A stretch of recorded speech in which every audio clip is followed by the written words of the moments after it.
recommande absolument ce challenge. Je pense que ça peut être, même pour des personnes qui n'ont jamais entendu parler d'AI de leur vie, ça peut être une très bonne introduction de voir concrètement des applications de ChatGPT et Midjourney. C'est vraiment super.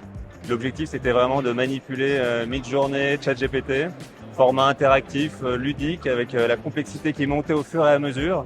Donc on s'est bien amusé et je pense qu'on a appris pas mal de choses et on va utiliser ça en rentrant à la maison et en retournant au travail. Avec Artefact, on a un petit peu ce label sur cette connaissance. On est sûr en tout cas d'avoir les bons conseils pour appliquer et développer le bon prompt.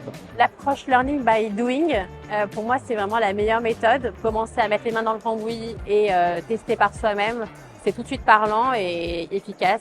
Je trouvais ça intéressant d'avoir justement un instructeur ou une personne sur qui on peut s'adosser pour rectifier notre prompt, voir si on a bien appliqué ce qu'on a appris finalement sur les différentes méthodes qui nous ont présentées dans un premier temps. La session était à la fois ludique, intéressante et avec une bonne énergie. Super ambiance, très détendue. Ça a permis même de discuter avec nos voisins avec qui on était en compétition malgré tout.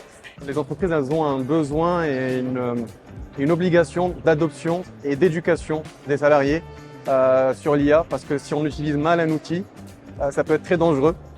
Donc je pense qu'il faudrait vraiment, c'est vraiment la base pour l'utilisation de l'IA et l'exploitation de son potentiel. Il faut commencer par de l'éducation, on l'adopte, ensuite on le déploie. C'est un atelier qu'on devrait faire et qu'on devrait avoir dans différentes entreprises.